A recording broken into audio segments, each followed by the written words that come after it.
Михаил Пуговкин добровольцем отправился в военкомат, хотя ему не было еще 18 лет. Выставка, где экспозиции умеют рассказывать сами, заинтересовала не только детей, но и взрослых. Работники «Газпром», многие из которых приехали на вахтовую смену.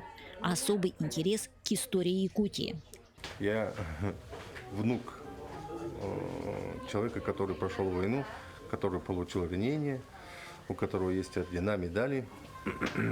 Ну, это как бы вот война, она всегда меня цепляет.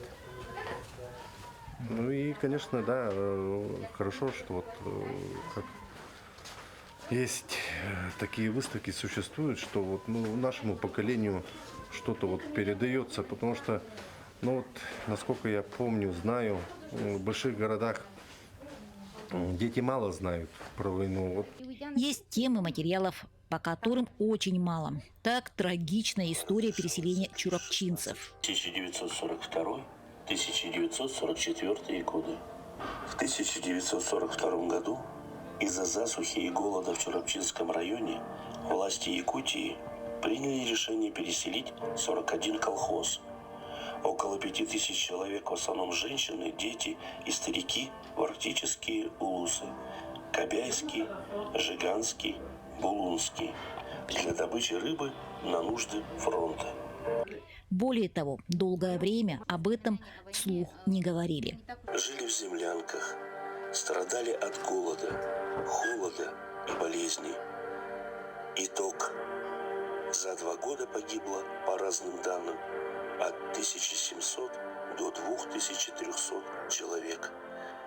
Еще одну страницу получилось заполнить благодаря случайной встрече. Моя бабушка по линии матери, она является участником трагических событий переселения чурапчинского населения в Кобяйский район.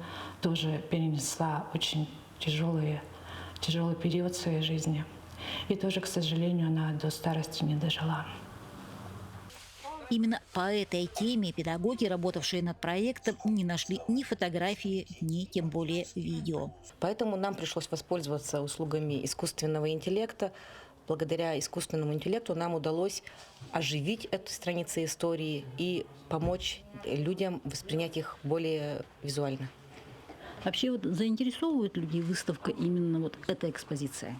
Эта экспозиция одна из самых любимых как у посетителей, так и у нас, поскольку она близка нашему сердцу, как люди, живущие в республике Саха-Якутия, нам важна и интересна история нашего края. Интерес к выставке растет с каждым днем. Узнать историю страны с нового ракурса, а что-то и вообще впервые. По-настоящему интересно.